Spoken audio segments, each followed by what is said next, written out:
दौलत राम जी का जन्म हुआ, मतलब वे इतने पुराने हैं दौलत राम जी। 1798 में इनका जन्म हुआ। कहाँ हुआ? सासनी। ये अलीगढ़ और हाथरस के पास में एक गांव है सासनी नाम का, वहाँ पर इनका जन्म हुआ है। पिताजी का नाम है टोडरमल जी। ये वे टोडरमल जी नहीं है मोक्ष मार्ग प्रकाशक वाले, ठीक है। एक सामान्य अपने एक धर्मात्मा व्यक्ति थे, ये कोई विद्वान नहीं थे। टोडरमल जी इनके पिताजी हैं। बाकी सब डिटेल एक सामान्य है।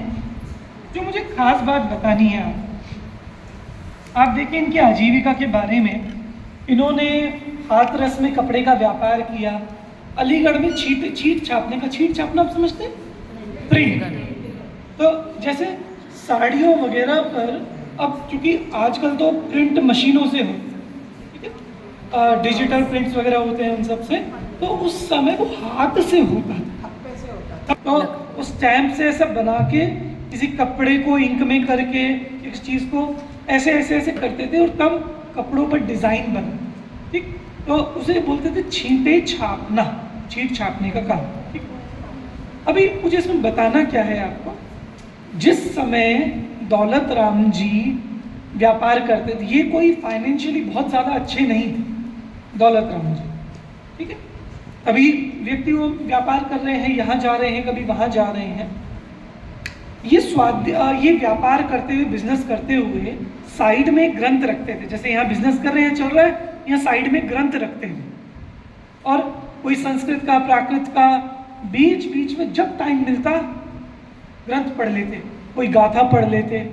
ऐसे उन्होंने अनेकों ग्रंथ पढ़े हैं, गोमट सार तक पढ़ा है ऐसे साइड। और एक दिन में 50, 60, 70 गाथाएं याद कर लेते थे। श्लोक, गाथाएं संस्कृत के, प्राकृत के एक दिन में याद कर लेते। क्या करते हुए? वनडे शिविर में आकर काम करते हुए, व्यापार करते हुए, अपना बिजनेस करते हुए साइड में वो करते थे। और इसके अलावा अपने पद्य लिखते रहते थे। आपने अगर देखा होगा, एक दौलत विलास नाम से एक पुस्तक है, उसका संपादन आदरणीय वीर सागर जी भाई साहब ने किया है। उसमें इनके सैकड़ों भजन हैं, आध्यात्मिक भजन, भक्ति के भजन बहुत सारे हैं। और वो सब उन्होंने कब लिखे? रिटायर होने के बाद लिखे होंगे। नहीं, काम करते हुए। तब तो कोई रिटायर होता ही नहीं था। हाँ, नहीं, दौलत राम जी हुए रिटायर, मैं बताऊंगा नीचे रिटायर हुए थे।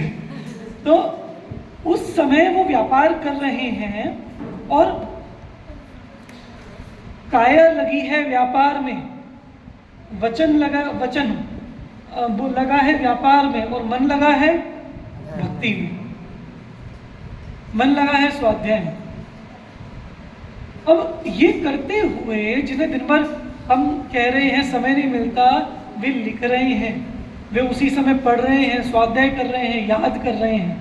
अब बताओ किसको शिकायत है कि हमें स्वाध्याय का टाइम नहीं मिलता? बताओ, क्या हमें, मतलब बाकी टाइम की मैं बात नहीं कर रहा हूँ, अब कोई भी काम कर रहे हैं, बिजनेस वगैरह कर रहे हैं, कुछ भी, क्या हमें बीच में टाइम नहीं मिलता? मिलता तो है, तभी तो हम फोन की रील्स चला लेते हैं, तभी तो हम इंस्टा पे स्क्रॉल कर लेते हैं, तभी तो हम न्यूज़ देख लेते हैं, तभी तो हम लेटेस्ट अपडेट्स क्या हैं वो चेक कर लेते हैं, तभी तो हम व्हाट्सएप के मैसेजेस देख लेते हैं। मिलता है ना? तो हम अपने बिजनेस वगैरह के बीच में जो टाइम जैसे फ़ोन पर स्क्रॉलिंग में लगाते हैं ना, वो ही दौलत राम जी के स्वाध्याय का समय था। और उसी के बीच में उन्होंने इतनी गाथाएं याद कर ली, श्लोक याद कर लिए, इतने ग्रंथ पढ़ लिए। इसलिए बात ही, और ये वे सारे विद्वान हैं जिनको आजीविका के लिए बहुत निश्चिंत नहीं थे, मतलब वे फ्री नहीं थे, कोई ऐसे बहुत फाइनेंशियली स्ट्रांग नहीं थे। पर रुचि ऐसी चीज़ है, डजेंट मैटर आपकी परिस्थिति कैसी है, आपकी कंडीशंस कैसी हैं, ज़्यादा फर्क नहीं पड़ता।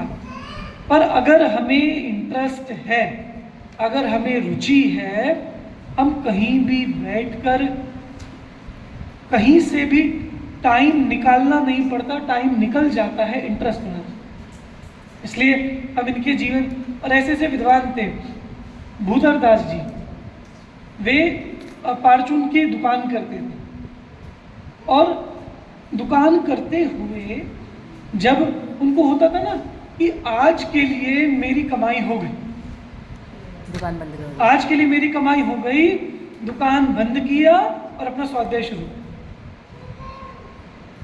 तो हम चलो आज के लिए तो नहीं, 1 महीने के लिए तो हम जोड़ते होंगे, 1 महीना खत्म ही हो जाते थे। कि अगर मैं किसी को ये भी कहूँ ना कि अपने जीवन के लिए, हाँ भैया उतना तो बहुत है, पर बच्चे वे क्या करेंगे, उनको भी तो जितना हमारे माँ बाप ने छोड़ा है उससे ज़्यादा हमें छोड़ना है। तो ये किसी को नहीं पड़ी है कि हम ले जाएंगे क्या, ये पड़ी हम छोड़ेंगे कितना, इस बात की रट लगी है। इसीलिए ऐसे विद्वानों को हम प्रेरणा लेकर हम अपना सच में रुचि डेवलप करें, इंटरेस्ट डेवलप करें कि जब वे इन परिस्थितियों में कर सकते हैं तो हम तो बहुत अनुकूल है, हमारे पास तो काफ़ी टाइम है, इसलिए हम अपना कल्याण क्यों नहीं कर सकते। टाइम नहीं। चलिए, उसके बाद 68 वर्ष के अलीगढ़ के बाद वे दिल्ली आकर स्वाध्याय के समागम में रहने लग गए थे। साधर्मियों के ये रिटायर हो गए थे, दौलत राम जी बिजनेस से रिटायर हो गए, क्योंकि जो उनके भक्तजन थे उन्होंने ही उनको बुला लिया था और वे रिटायर कहाँ हुए, दिल्ली आ तो और दिल्ली में ही अंततः उनकी समाधि हुई दौलत राम जी की 68 वर्ष की उम्र में, जो था ईयर 1866। ठीक है, ये पंडित दौलत राम जी। चलिए अब हम बात करते हैं 6 डाला की। आप लोग जानते हैं 6 डाला कितनी लिखी गई हैं? एनीवन? 96 नहीं बेटा, ईयर नहीं, हाउ मैनी, कितनी 6 डालाएं लिखी गई हैं? जैसे दौलत राम जी की एक 6 डाला होगी, ये पूरी एक 6 डाला है। ठीक है, एक ही पता है, ऐसे और किसी ने भी लिखी है क्या? नहीं पता।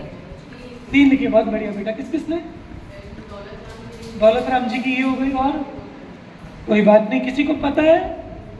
मैंने कहा था ना 6 डाला पढ़े हुए लोगों के लिए भी कुछ नया मिलेगा। नहीं, बनारसी दास जी की नहीं है। नहीं, दौलत राम जी कासली वाल की भी नहीं है।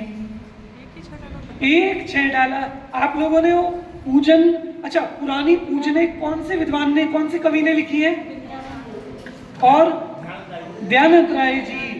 तो सबसे पहली जो 6 डाला लिखी वो लिखी पंडित दयानंद राय जी ने, ईयर 1701 में उन्होंने ये 6 डाला लिखी, और उससे पहले तक कोई 6 डाला नहीं थी। ठीक है, तो उनका, और आप जानते हो हिंदी साहित्य में भी 6 डाला नाम की कोई चीज़ नहीं है, हिंदी लिटरेचर में 6 डाला कुछ नहीं है।